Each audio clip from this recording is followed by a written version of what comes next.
کۆمەڵی ئیسلامی کوردستان لە ئەنجومەنی نوێنەرانی عێراق 3 پەرلەمانتاری هەیە کە لە ماوەی 4 ساڵی ڕابردوودا بێوچان و بەپێی ئەرک و بنەماکانی کاری پەرلەمانتاری کە دەرکردنی یاسا و چاودێریکردنی حکوومەتە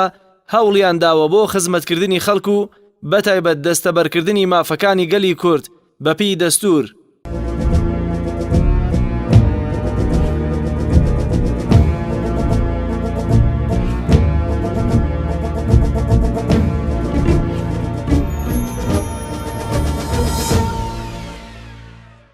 ئەحمەدی حاجی ڕەشید سەرۆکی فراکسیۆنی کۆمەڵی ئیسلامی لە بەغدا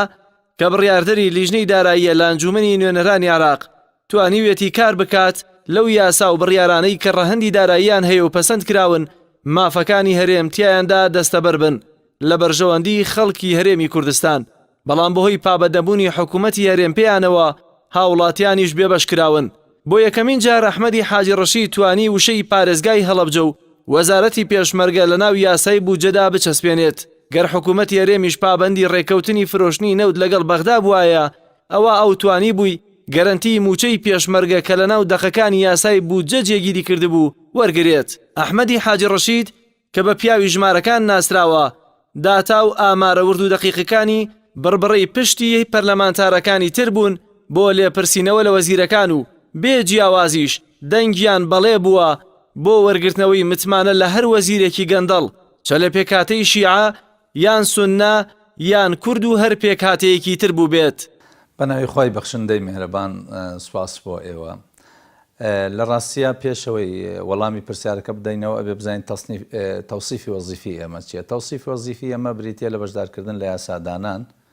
و متابعکردنی کارەکانی حکوومەت. لە ڕووی یاسادانانەوە یاسایانەی کەوا ڕەهەندی مالیان هەیە بە تایبەتی بودجەی 4 ساڵی عێراق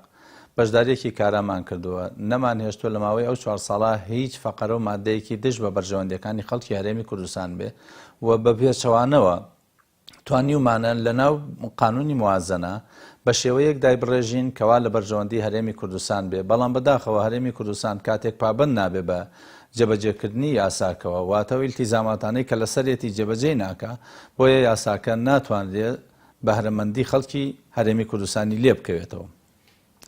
لە ڕووی ئەو تێکستانەی کە دانراوە دانانی پارە بۆ بەتایبەتی پارێزگای کەرکووک ئەو کاتە هەرێمی کوردستان یا خەڵکی کورد لەوێ باڵا دەست بوون لە یەکێک لە ساڵەکانە 20 میلیارد دیناری بۆ دانراوە دانانی وشەی پارێزگار بۆ هەڵەبجە کە لە 3 ساڵی ڕابردووە وشەی پارێزگارمان بەکارهێناوە بۆ هەڵەبجە بۆ یەکەم جار لە مێژووی موازنەی دەوڵەتی ئیتیحادیە وشەی وەزارەتی پێشمەرگە بەکارهێنرا لەو خولەی ئێمە بوو کە لە ساڵی 2007 توانیمان وشەی وەزارەتی پێشمەرگە بەکاربێنین لە کاتێکان لە 2005ەوە تا 2016 هێزە عێراقیەکان بەرەنگاری ئەوە بوون کە نابێ موەسسەیەکە بێت لە هەرێمی کوردستانە بە ناوی وەزارەتی پێشمەرگە. ئەمە جگەلەوەی ئەو تێکستێک کە دامان نابووە هێزی پێشمەرگە تێکستێک بۆ ئەگەر هەرێمی کوردستان لێ بزانایە ئەو خشتانەی پێشکەش بکردایە ئەوە گرنگی موچەی هەموو پێشمەرگەی کوردستانی لێکەوتەوە. بەڵام بەداخەوە چونکە لایەنی جێبەجێکار لە هەرێمی کوردستان حکوومەتی هەرێم و ئەو دوو پارتە دەسەڵاتدارە بوون لەبەر بەرژەوەندی خۆیان نەوتیان ڕادەست کۆمپانیای سۆمۆنە کرد بۆیە هەمیشە ئەو بەرگەومادانەی کەوا لە ناو موازنەی ئیتیحادیە هەبوون جێبەجێ نەکران. سەبارەت بەو یاسانەی کە دەرچووە قانونی هەیئەی مەنافیزی حدودی کە ئەوە هەیئەیەکە لە مادەی 106 کێشەی هەرێمی کوردستانی لە ڕووی داهات و داراییەوە چارەسەر کردووە لەو قانونەی شار ڕێژەی کوردمان داناوە کە ئەبێ کورد بە باڵانسێکی متەوازن لەناو ئەو هەیئەتا بێ و ئەو قانونە بۆ یەکەم جارە لە دوای 2005 لە دوای ئیقراری دەستور کە مادەیەکی دەستوری ئەکرێتە قانون. سەبارەت بە یاساکانی دیکەی متعلق بە عێراق کە کول ڕۆڵی کاریگەرمان هەبوو وەکو فراکسیۆنێک بەو ئەندازە بۆ حەجمەی کە کورد پێکی هێناوە بە تایبەتی ئەمە فراکسیۆنەکەمان کە 3 کەس بووین دەتوانم بڵێم بەقەدەر 3 هێندەی خۆمان توانیمانە و لە ناو لیستە کوردیەکانە دیار بووین لە مەجای یاسا داراییەکانە. سەبارەت بە متابعەی کاری حکوومەتی ئیتیحادی ئەتوانم بڵێم زۆربەی لیستە عەرەبیەکانیش ئیعتیمادیان کردووەتە سەر ئەو داتا و بەیاناتەی کە لای ئەحمەدی حاجی ڕەشید هەبووە و هەمیشە لیژنەی مالی گەڕاونەتەوە بۆ ئەو داتا و بەیاناتەی کە بەدەستم هێناوە یاخود لە ڕێگەی ئەو نامانەی کە ئاڕاستی حکوومەتم کردووە بۆیە سەرجەم داتا و بەیاناتی حکوومەتی ئیتیحادی لای من بوون کە زۆر جار پەرلەمانتاران بۆ ئیستیجواب یاخود بۆ لێپرسینەوە لە هەر وەزیرێک یاخود بۆ پرسیارە شەفەیەکانیان لە وەزیرەکان پەنایان هێناوە بۆ داتا و بەیاناتەکانی من ئەمە جگەلەوەی هەر خوێندکارێکی هەرێمی کوردستان پێویستی بە بەحث بێ هەر مامۆسایەک پێویستی بە بەحث بێ بەهرەمەند بووە لەو داتا و بەیاناتانەی کەوا لای ئەحمەدی حاجڕەشی هەبووە چونکە لە ماوەی 2006 هەتاوەکو 2018 هەموو بەیاناتی عراقم کۆ کردوتەوە کە ئێستا دەوڵەمەندترین بەیاناتی مالی لە لای ئێمەیە وەکو کەسێکە لە مەجالی ئابووریا ئیش بکە. لە مەسئلەی وەزیرەکان بە حکمی ئەوەی ئێمە لیستێک بووین کەوا خەڵکمان نەبووە لەناو حکوومەتی ئیتیحادیە نەمانتوانیوە وەسایقی با بڵێن زۆر حساسمان دەستکەوێ ئەوە خاڵی یەکەم بۆیە نەمانتوانیوە ئیستیجوابی هیچ وەزیرێک بکەین بەڵام لە ڕووی ئیستیجوابی هەر وەزیرێکەوە بنەمایەکی ئەساسی بووە لای فراکسیۆنی کۆمەڵی ئیسلامی هەر وەزیرێک واژووی بۆ کۆ بکرێتەوە لەسەر ئیستیجوابکردنی کۆمەڵی ئیسلامی یەکێک بۆ لەو لایەنانەی کەوا ئیستیجوابەکەی ئیمزا کردووە لە ڕووی دەنگدان لەسەر لادانی وەزیرەکان دەنگمان داوە لەسەر لادانی وەزیری سونە کە گەندەڵکار دەرچووە دەنگمان داوە لەسەر وەزیری کورد کە گەندەڵی لێ دەرکەوتووە دەنگمان داوە لەسەر ڕئیسی هەیئەی کۆمیسیۆنی باڵای نەزاهە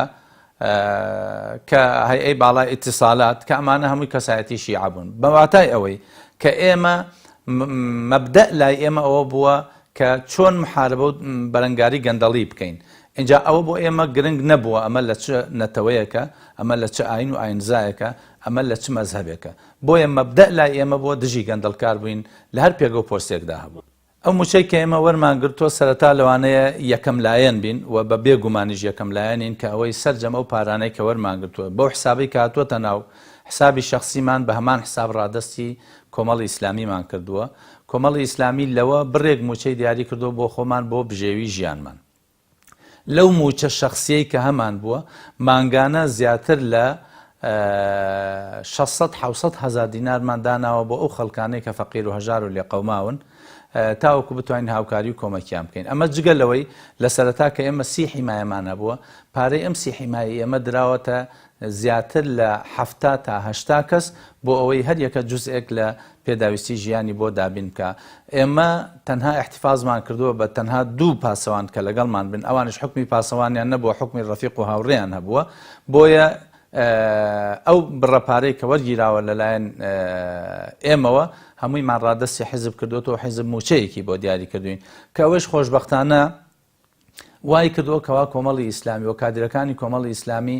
لەبەر مەسئلەی دارایی نەبوونەتە پەرلەمانتار و لەبەر مەسئلەی داراییش خۆیان کاندید نەکردوێتەوە بگرە تەکلیفێک بۆ لێمان کراوە هەم جاری پێشووش هەم تەکلیف بۆ چوینەتە ژێرباری ئەو تەکلیفە و ئەم جارش تەکلیف بۆ چوینەتە ژێرباری ئەو تەکلیفە.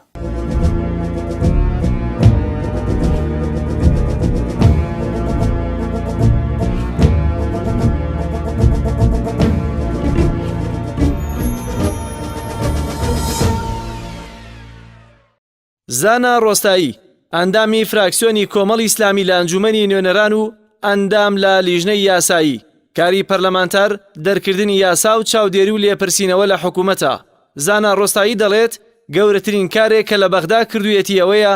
خیانەتی نیشتیمانی نەکردووە و کارێکی نەکردووە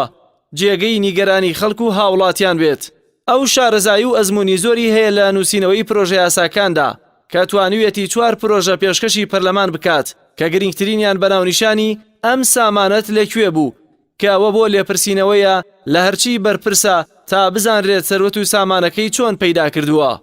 یەکێکی تر لە پرۆژە یاساکان پرۆژەی لێبوردنی گشتی بوو کە لە ماوەی چەند ساڵی ڕابردوودا خەڵکانێکی زۆری بێتاوان و تەنها لە بەرجیاوازی مەزهەب بەنەهەقراونەتە گرتوخانەکانەوە کە زانا ڕۆستایی با پرۆژەکەی بە سەدان لەو سزادراوانەی کە بە ستەم دەستگیر کرابوون ئازاد دەکات.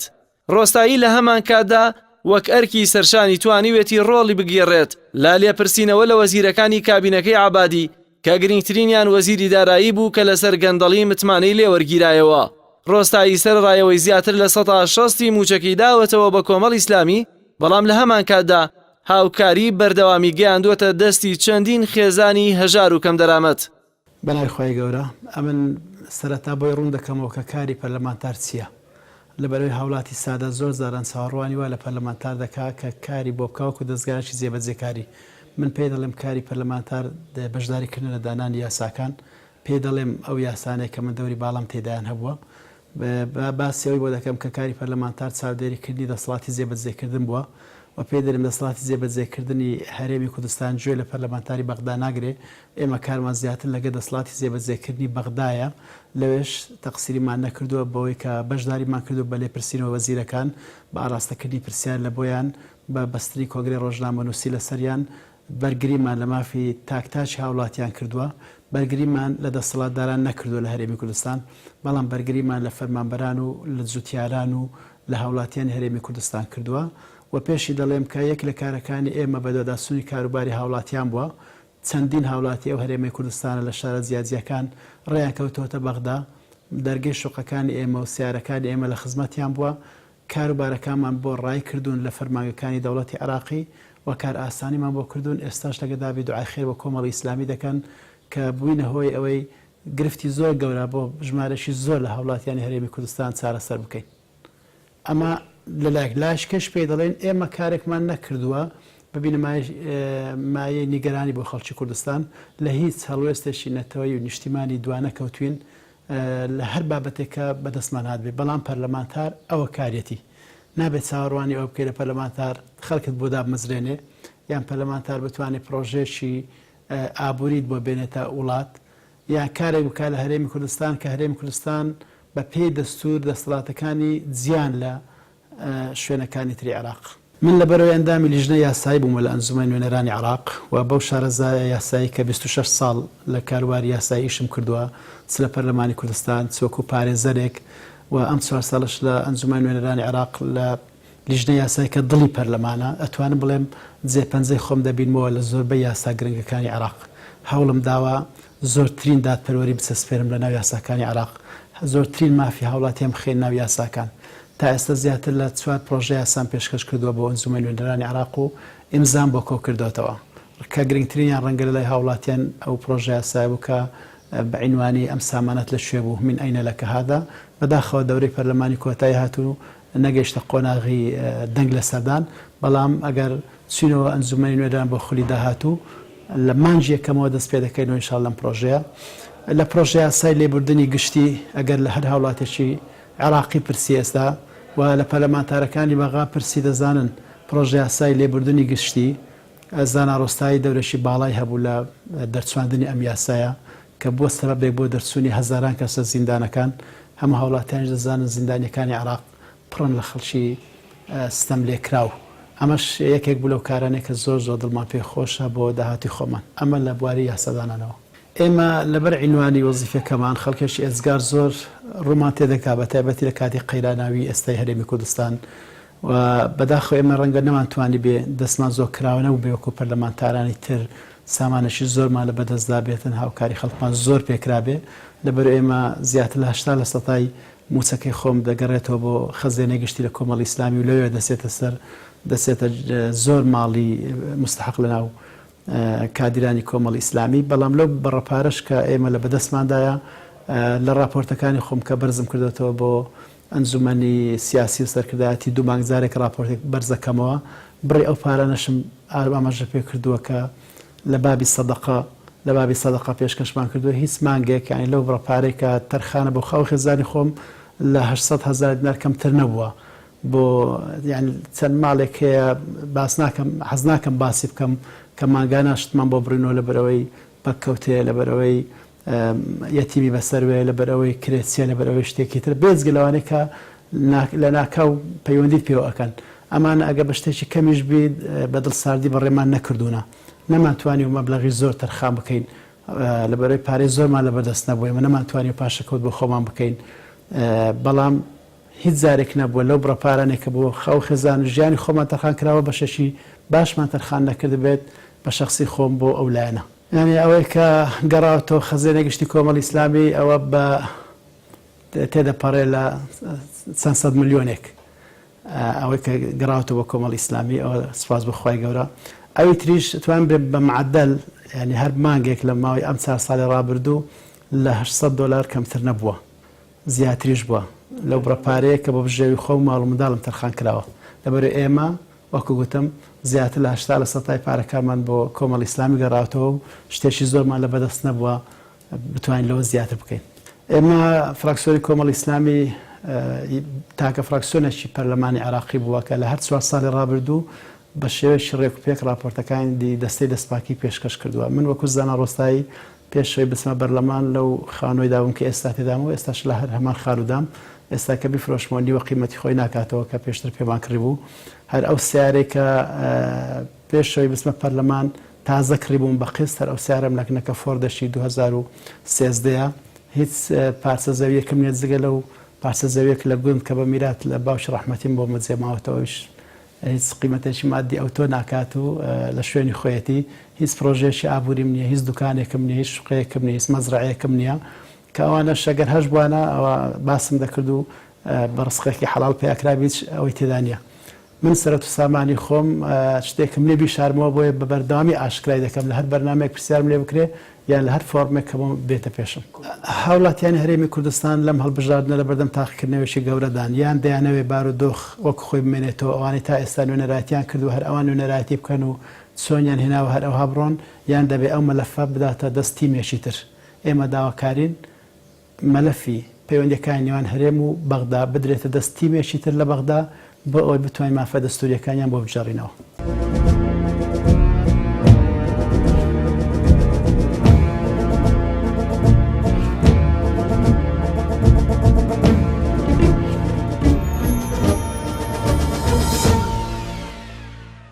سەلیم شوشکەیی تاکە پەرلەمانتاری کووردە کە شکاتی لە پەرلەمانی عێراق کردووە کە بە پێچەوانەی دەستوری عێراق لە ناو عێراقدا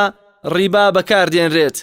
پرۆژەی یاسای چۆنیەتی پێکەوە ژیان لە دوای شەڕی داعش لە نێوان پێکاتە جیاوازەکان و پرۆژەی یاسای پەیماننامەی ڕەمەزان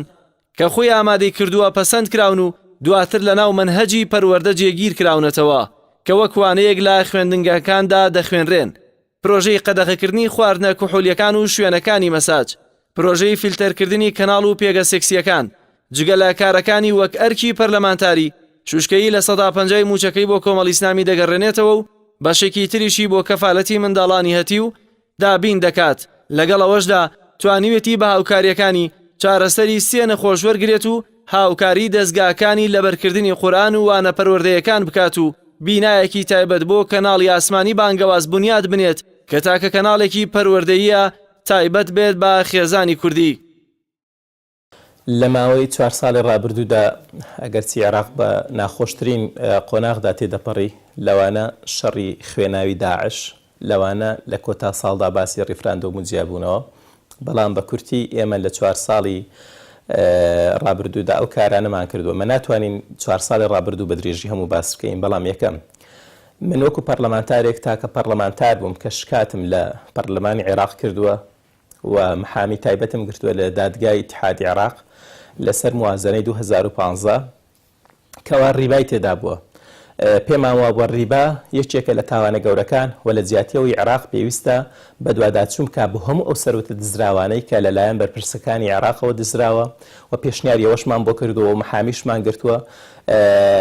لە کۆی 328 ئەندام پەرلەمان ئێمە و بابەتەمان تەقدیم کردووە و شەڕمان لەسەر ئەو دۆسیە کردووە، چونکن ئەوە پێچەوانە بووە لەگەڵ مادەی 2 فقرەی ئەلفی دەستوری عێراق کە دەڵێ لا يجوز سن قانون يتعارض مع ثوابت أحكام الإسلام. نابێ هیچ یاسایەک لە پەرلەمان دەربچێ لەگەڵ بنەمانە گۆڕەکانی ئیسلام ناکۆک بێت. بە پشتبەستن بەو دەقە دەستوریە چەند مەشروعێکی کەمان تەقدیم کردووە. یەکی دیکە لەوانە بریتی بووە لە التعايش السلمي المجتمعي في العراق کە خۆم خاوەنی ئەو مەشروعە بووم، چۆنیتی پێکەوە ژیان لە دوای ئەو شەڕە تائیفەیە کە لە عێراقدا ڕووی داوە. ماوەی 2 ساڵ کارکردنم لەو پرۆژەیە کە ئێستا بۆتە ناملکەیەک و لە پاشان بە تەنسیق لەگەڵ هەرسێک مەرجەعی شیعە و لەگەڵ هەردووک دیوانی وەقفی سونی و شیعی و لەگەڵ هەرسێک سەرۆکایەتێک کە سەرۆکی کۆمار، سەرۆکی ئەنجومەنی وەزیران، دەستەی سەرۆکایەتی پەرلەمان توانیمانە بیهێنینە ناو پەرلەمان و دەنگی لەسەر بدەین و لە پاشان بە تەنسیق لەگەڵ وەزارەتی پەروەردەی عێراق کراوە بە منهەج و ئێستا چۆنیەتی پێکەوە ژیانی شیعە و سوننە و کورد و عەرەب و مسلمان و غەیرە مسلمان لە عێراقێکی ئیتحادیدا بێکەوە بژین ئەوە یەکێک بۆ لە پرۆژەکانی ئێمە. ئێستا لە ناو پەروەردەدا ئەم بابەتە بە دەرز دەخوێندرێ و لە دوای ئەوەش کە چەندین دیبێتی گەورەمان بۆ گەورە سیاسیەکانی عێراق کرد یەکتر قبولکردن تا حدێکی باش لە ئێستادا لە عێراق چۆتە قۆناغێکی نوێەوە. جگە لەوانش ئەو مەشروعی ئێمە تەقدیمان کرد لە 2005 بە ناوی وەثیقەی مەکە پەیماننامەی مەکە بوونی هەبوو، بەڵام ئێمە لە دەورەی خۆمان لە 2014 جارێککە ئەو مەشروعەمان هێنایەوە لە مانگی ڕەمەزاندا تەواو بوو بە ناوی وەثیقەت ڕەمەضان، بە ناوی وەسیقەی ڕەمەزان پەیماننامەی ڕەمەزان جارێکی دیکە دەنگی لەسەر درا. سوپاس بۆ خوای پەروەردگار لە ئێستادا بە دەرز دەخوێنرێت. بابەتێکی دیکە کە ئێمە کارمان لەسەر کرد ئەویش کراوەتە مەنهەج لە بابی پەروەردە و کۆمەڵایەتی دەخوێنرێت.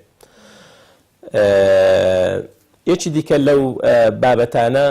بریتی بووە لە تەقدیمکردنی مەشروعێک بە ناوی قەدەغەکردنی لە چوارچێوەی وارداتی بەلەدیات کاتێککە هات بۆ ناو لیژنەی ئەوقاف من کارمان لەسەرەوە کرد بە پشتبەستن بە دیسان مادەی 2 فەقەڕی ئەلفی دەستوری عێراق کە هەموو مادە کحولیەکانی وەکو عەرەق و بیرە و شوێنەکانی دەعارە و لەشفرۆشی و مەساج و هەموو ئەو شەریکاتانەی کە عێراق بەرهەمدێنن لە عێراق هەمویان بە پێی یاسا دەنگی لەسەر دراوە مەنعکرا. لە ئێستادا تەنها جێبەجێکردنی ماوە. یەکێک بۆ لەو پرۆژانەی کە بە قەناعەتی من لەوانەیە بەدایان خوتبەش نەمانتوانی بە ئەو فرمان بە چاکە و ڕێگری لە خراپەیە جێبەجێکەین مەگەر بە پرۆژەیەکی ئەوە گرنگ و گەورە نەبە. یەکی دیکە لەو مەشروعانەی کە ئێمە تەقدیمان کردو بریتیە لە فلتەرکردنی کەناڵە سێکسیەکان و قەدەغەکردنیان کە لە ئێستادا ئەویش چۆتە بواری لە پەرلەمان دەنگی لەسەر دراوە تەنها لە ڕێگای شەریکاتی ئیتیساڵاتەوە بەزماوە جێبەجێ بکرێ و پێویستی بە وەقتە. چونکە عێراق لە 180 گەنج ئەوانەی کە ئینتەرنێت بەکاردێنن مدمین بوونە بە بابەتی تەماشاکردنی فلێمە سێکسی و خراپەکان. پێم وایە ئێمە پەرلەمانمان کردوتە وێستگەیەک بۆ فرمان بە چاکە و ڕێگریکردن لە خراپە و هەر بۆ مەبەستەش چوینەوێ و خاوەنی چەندین پرۆژەی دیکەی بووین. ئێک لەوانە کەمکردنەوەی ئەو هێرشانەی کە بۆ سەر هاوڵاتیانی سڤیل ئەنجام دەدرا بە تایبەتی لە کاتی ئازادکردنی ناوچەکانی عێراق حکومەتی عێراق هەڵدەستا بەکارهێنانی بەرمیلی پڕتێنتی و بەسەر هاوڵاتیانی بێگوناهدا بەردەبەوە. ئێمە توانیمان بە کۆکردنەوەی واژوو و بە تەنسیق لەگەڵ وەزیری بەرگری عێراق و وەزیری داخلی ئەو هێرشە ناڕەوای بۆ سەر هاوڵاتیان ڕاگرین. بەوەش توانیمانە ڕوحی هەزاران مناڵ و ژن و مناڵی بێگوناح لە مردن ڕزگار بکەین. ئەوە نمونەیەک بوو لەو ئیشانەی کە ئێمە لە 4 ساڵی ڕابردوودا ئەنجاممان داوە. جگەل لەوەی چەندین جار ئێمە سەردان و چاوپێکەوتن و فشار دروستکردن بۆ سەر حکومەتەکەی عەبادی بۆ ناردنی شازدەدارایەکانی هەرێمی کوردستان و موچەی هاوڵاتیان و مستحقی فەلاحین کە هەموو جارە ئێمە تەوقیعمان کۆ کردوێتەوە و فشارمان دروست کردووە ئەوەی لە توانەماندا هەبوو بێ درێغیمان نەکردو. ئێمە سەرڕای ئەوەی کە 150 موچەکەمان دەجێڕینەوە بۆ کۆمەڵی ئیسلامی بابەتەکەی دیکە من موچەکەی دیکەم کردو بە 2 بەشەوە. بەشێکی دیکەمان کردوتە کەفالەتکردنی چەند ماڵێکی هەتی و کە ئەو ماڵانە بە پێی حاڵەتەکانیان ئێمە گۆڕانکاریمان بەسەردا هێناون، بەڵام توانیمانە لە خلالی ئەو 4 ساڵەدا کەفالەتی چەند مناڵێکی هەتی و بکەین کە بتوانرێ وەکو مناڵێکی خاوەن باوک پێداویستیەکانی قوتابخانە و ژیان و پێداویستەکانی دیکەیان بۆ پڕ بکەینەوە. جگە لەوەش توانیمانە 3 نەخۆش چارەسەر بکەین کە هەرسێکیان لە دەرەوەی وڵات پێویستیان بە چارەسەر هەبووە. لەو بڕەپارەی کە توانیمانە پاشەکەوتی بکەین هاوکاریمان کردوون. یەکی دیکە لەو پرۆژانە بریتی بووە لە هاوکاریکردنی زۆربەی ئەو دەستگایانەی کە قورئان لەبەر دەکەن. ئێمە توانیمانە پێداویستی هەم لە ڕووی بیناوە هەم لە ڕووی قورئانەوە هەم لە ڕووی کۆمەڵێک پێداویستی دیکەیان بۆ دابین بکەین. یەکی دیکە لەو کارانەی کە ئێمە کردومانە بریتە لە هاوکاریکردنی خەڵکی دیکە کە بە پێی قائیمەیەک ئێمە نووسیمانە بۆیە 100 دەکا نزیکەی 80 ئەو پارەی کە وەرمان گرتووە لە کار و مەشروعی خێردا سەرفمان کردووە. دوا بە دوای ئەوەی کە ئەو پارەی توانیمانە پاشەکەوتی بکەین لە ئێستادا ئینشاءڵڵا لەو ڕۆژانشدا دەیبینن ئیفتتاحکردن و کردنەوەی بینای نوێی کەناڵی ئاسمانی بانگەوازە کە بەندە پێی هەستاوە کە خۆی دەبینێتەوە لە 6 غورفە و هۆڵێکی گەورەی ستۆدیۆ و هەموو ئەو پێداویستیانەی کە تێیدا پێویست بێت لە تواناماندا هەبووی بۆمان جێبەجێ کردوون کە لە پێشتردا ئەو کەناڵە لە چایخانەیەکی ژێرزەمیندا بەڕێوە دەچوو کە زۆربەی هاوڵاتیان لێی سوودمەند بوونە. ئێمە بە پێویستمان زانی کە لەو بارە دەعوێدا کاری بۆ بکەین. هەروەها توانیمانە هاوکاری چەندین کارمەندی دیکە بکەین کە لەو بوارەدا لە بواری کاری ڕاگەاندندا کار دەکەن و دەستمان گرتوون. سەر ڕایەوەی لە زستاندا نەوتمان بۆ چەندی ماڵی هەژار دابین کردووە و بۆیش تەسویرمان نەکردووە. پێمان خۆش نەبووە کاتێک کە خێرێک دەکەین خەڵک بێنینە سەر شاشەکە و هەست بە ئیحراجی بکەن، چونکن ئێمە ئەو پارەمان لە خێرخوازان وەرنەگرتووە تاوەکو وەکو مەسەڵەن ئەو قەناتانەی کە کاری خێرخوازی دەکەن بتوانن سەرنجی خەڵکی پێڕاکێشن و نەشمان نویستووە کە خەڵک باسمان بکە بۆ خوای گەورە کردومانە و خوای گەورە شاهیدە لەسەرەوەی کە ئێمە من تاکە ئەندام پەرلەمانم لە هەموو عێراقدا تا ئێستا خاوەنی بچووکترین خانوو و بچووکترین سارم هیچ کاتێک بە پەرلەمان خۆم دۆڵەمەند نەکردووە و بۆ ئەمەنجەش نەچووم. والحەمدولله هاوڵاتیانی هەولێر دەزانن کە لە هەموو خۆشی و ناخۆشیەک لەگەڵیان بووین و دوجاریش هیچ ئیشمان هیچ مەسە ئیشێکی و غەرزێکی تایبەتیمان نەبووە، تەنها هاوسۆزی بووە لەگەڵ هاوڵاتیان چوینە سەر شەقام، دەنگمان لەگەڵ دەنجیان بووە، ڕنگمان لەگەڵ ڕەنجیان بووە، ئازارمان لەگەڵ ئازاری ئەوان بووە و هیچ کاتێکیش خۆمان لە خەڵکی خۆمان جودا ناکەینەوە و هەموو دەمێکیش لە بەرەی گەل دەبین.